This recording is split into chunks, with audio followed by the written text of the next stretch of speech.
तो जय हिंद मेरे प्यारे प्यारे साथियों। आज की इस वीडियो में हम लोग फ्यूचर परफेक्ट टेंस का आफ्टर बिफोर रूल करने जा रहे हैं। ठीक है, आज हम लोग समझ जाएंगे कि आफ्टर बिफोर का जो प्रयोग है कैसे करते हैं और ऐसा क्या क्या चीज़ माइंड में सेट कर लें कि कभी भूल नहीं पाए। ठीक है, तो चलिए शुरुआत करते हैं बिना बकवास का, कम शब्दों में कम समय में। ठीक, तो सबसे पहले आपको जानना होगा कि किस प्रकार के जो वाक्य होते हैं वो फ्यूचर परफेक्ट में होते हैं, मतलब आपको पहचान जानना होगा। ठीक है, तो देखो मेरे भाई, जब वाक्य के अंत में चुकूंगा, चुकेंगी, चुके होंगे, चुका होगा ऐसे शब्द दिखते हैं तो ऐसा जो वाक्य होता है वह फ्यूचर परफेक्ट टेंस में होता है। पहचान हो गया। अब हमको जानना होता है कि इसका स्ट्रक्चर क्या होता है, किस स्केलेटन पर ये फॉर्म होता है। ठीक है, तो अभी हम वो लिख ले रहे हैं, पहचान आप समझ गए और स्ट्रक्चर लिख दे रहे हैं। उसके बाद मैंने एग्जाम्पल लिख रखा है कि कम शब्दों में और कम समय में आपको सिखाया जाए। तो सबसे पहले हम जानेंगे इसका स्ट्रक्चर, फिर लास्ट में हम लोग बोलेंगे। तो let me right it's the structure subject plus shall or will, after that you have to use have plus b3 plus if you have object then write it here plus before।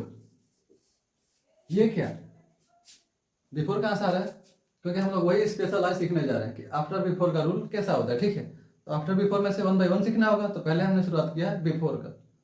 Before समझते हैं कि before जब प्रयोग किया जाता है तो वाक्य किस रूप का हो जाता है, या वाक्य को ट्रांसलेट करते समय बिफोर कहाँ यूज करें।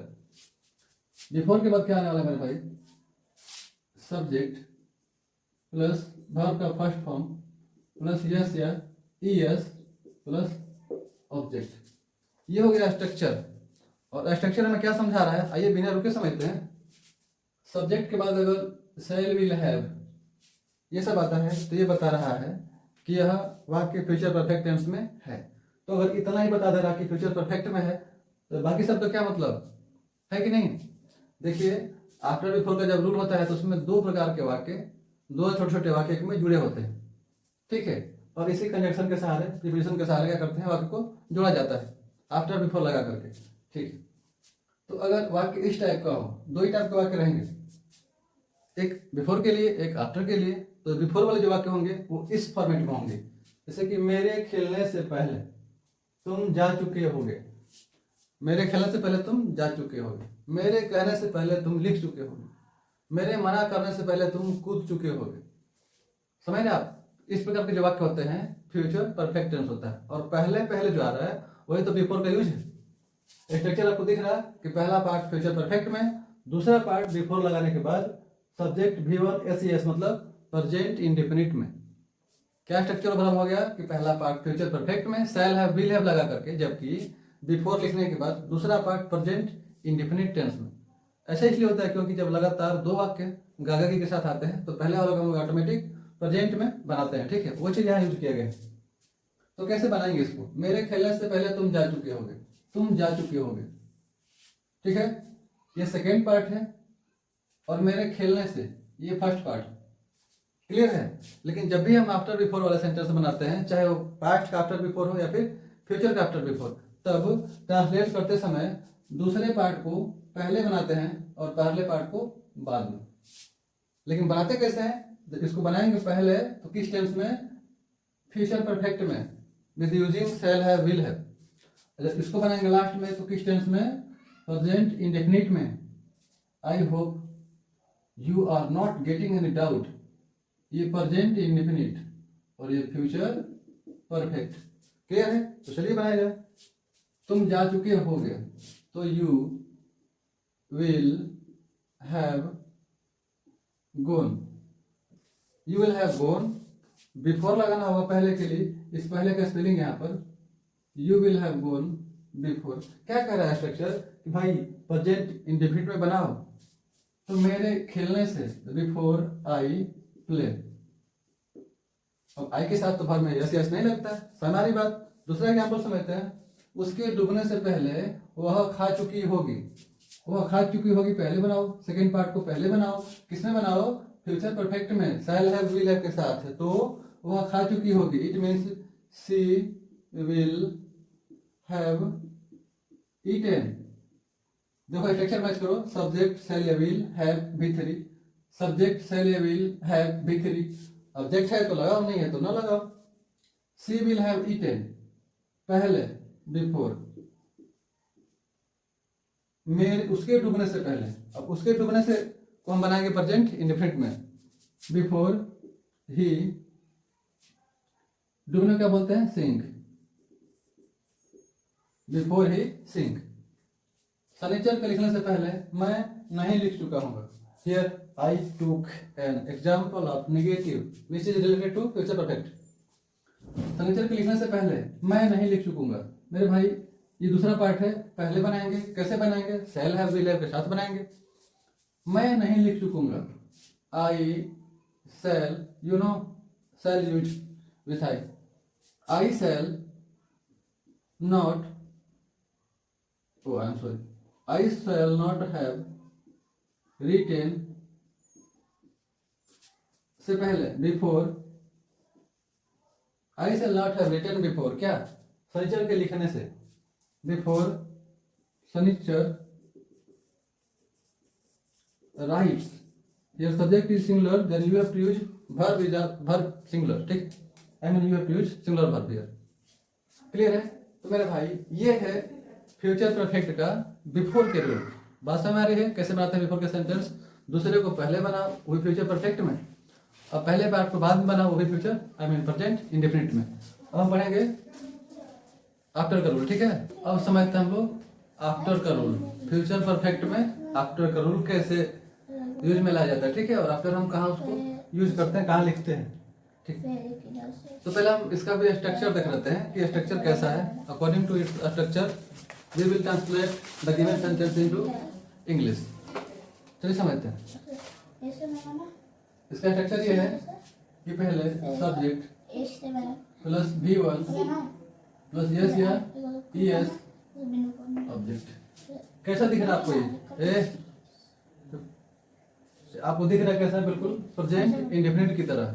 तो ये सच बात है, प्रेजेंट इंडेफिनिट का ही पहला पार्ट। अब हमको लगाना है आफ्टर प्लस आफ्टर। इसी का तो यूज देखना था कहाँ हो रहा है, यहाँ पर आ गया आफ्टर, ठीक है। इसके बाद सब्जेक्ट और मॉडल वर्ब या तो सेल या फिर विल।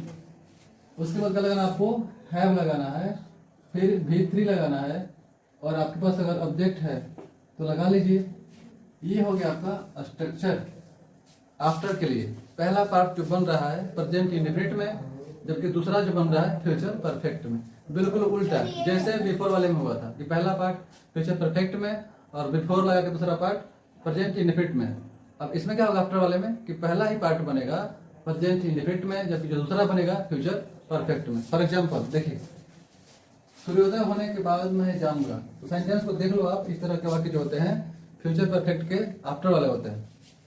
तो स्ट्रक्चर बता रहा है कि जो पहला पार्ट आप इंग्लिश में करोगे वह प्रेजेंट इंडेफिनिट में होगा, जबकि दूसरा फ्यूचर परफेक्ट में होगा।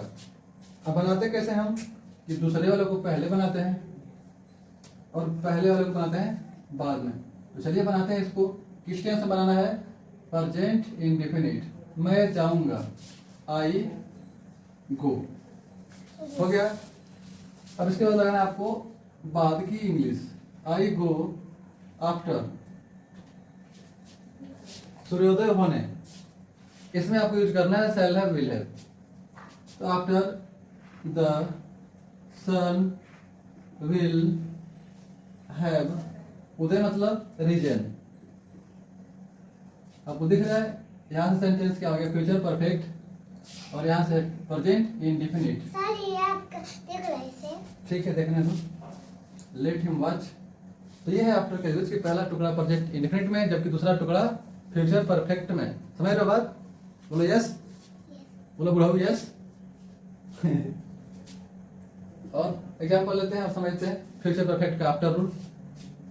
राधा के आने के बाद मैं खेलूंगा। दूसरा पार्ट को पहले बनाना है, पहले पार्ट को बाद में बनाना है। अब बनाना किस टेंस में है? तो प्रेजेंट इंडेफिनिट। मैं खेलूंगा, आई प्ले। उल्टा तो लग रहा है आपका, मुझे पता है उल्टा लग रहा है, बट आप समझिए कि जब दो सेंटेंस बैक टू बैक गागरी के साथ आते हैं फ्यूचर में, तो पहला टुकड़ा बनता है प्रेजेंट में। I play after I play after, उसमें दिख रहा है क्या? उसमें मैं दिख रहा हूँ। आई प्ले आफ्टर, राधा के आने के बाद, राधा विल हैव कम। दिख रहा है फिर से आपको? Second part is in future perfect tense while the first part is in present indefinite tense. यही तो है फ्यूचर का, फ्यूचर परफेक्ट का आफ्टर का rule. Just I am coming, रुक जाओ थोड़ा सा वेट करो। देखो, सभी के मरने के बाद मैं हंसूंगा, तो मैं हंसूंगा बनाएंगे पहले आई, सॉरी मैं भी जा रहा हूँ तो मैं हंसूंगा का पहले बनाते हैं I weep, I weep after, सभी के मरने के बाद, after everybody will have die. ये जो आपने लिखा है कि the sun will have risen, compulsory नहीं है कितना बड़ा करना है। आप लिख सकते हो कि I go after the sunset, sun rose. But आपको थर्ड फॉर्म यूज करना है तो आप सन राइज बोल सकते हो, ठीक है? सनराइज भी यूज करते हैं। नहीं तो अगर आपको विल हैव शैल हैव दिखाना ही है तो फिर आपको थर्ड फॉर्म लगाना ही होगा, ठीक? तो मेरे भाई ये सब थे सेंटेंस आपके फ्यूचर परफेक्ट टेंस के आफ्टर वाले भाग का। बिफोर वाला आपने सीख लिया था, आफ्टर भी आपने सीख लिया। तो इस तरह से फ्यूचर परफेक्ट टेंस पूरी तरह समाप्त है।